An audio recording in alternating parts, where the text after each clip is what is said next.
You ask Tiger to solve. This deals with linear equations with one unknown. The final result is 8 equals -28. Let's solve it step by step. Simplify the expression. Expand the parentheses. Break up the fraction. Find the greatest common factor of the numerator and denominator.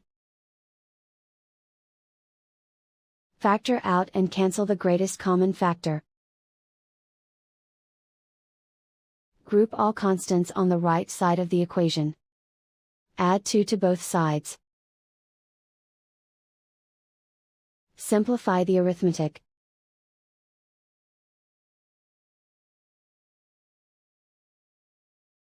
Isolate the a. Multiply both sides by 4.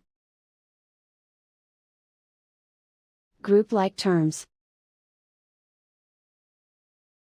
Multiply the coefficients. Simplify the arithmetic.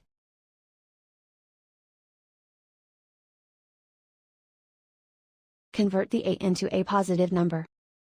Multiply both sides by -1.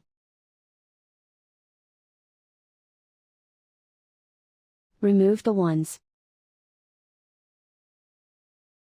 Simplify the arithmetic. And so the final result is 8 equals -28.